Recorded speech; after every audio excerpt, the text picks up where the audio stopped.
శ్రీ ఉమామహేశ్వర స్వామి, శ్రీ లక్ష్మీనారాయణ స్వామి, శ్రీ వేణుగోపాల స్వామి విగ్రహమూర్తులు భక్తుల మదిని పులకరింపజేస్తాయి.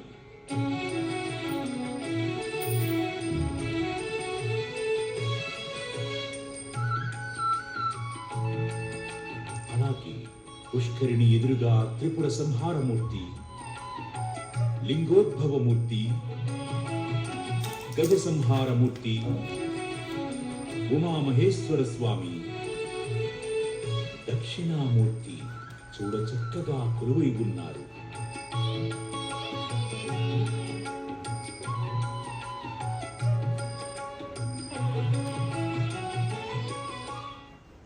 వీటన్నిటినీ వీక్షించిన భక్తులు కపిలతీర్థం ప్రధాన మండపంలోకి చేరుకోగానే తూర్పుముఖంగా దర్శనమిచ్చి శ్రీ లక్ష్మీనారాయణ స్వామి వారిని సేవిస్తారు.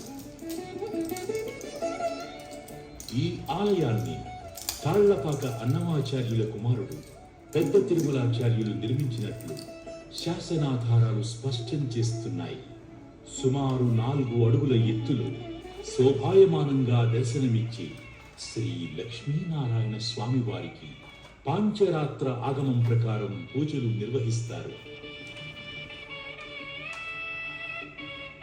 అలాగే కపిలతీర్థ పుష్కరిణికి అనుసంధానంగా ఉన్న రంగమండపంలో ఉత్తరాభిముఖంగా శ్రీ రుక్మిణి సత్యభామ సమేత వేణుగోపాల స్వామి నిలువై భక్తులను అనుగ్రహిస్తున్నారు.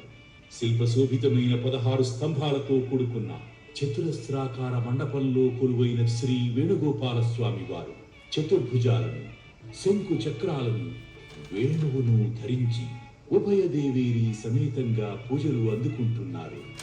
ఏటా కృష్ణాష్టమి రోజున శ్రీ వేణుగోపాల స్వామికి విశేష అభిషేకాలు, ఆరాధనలు నిర్వహిస్తారు.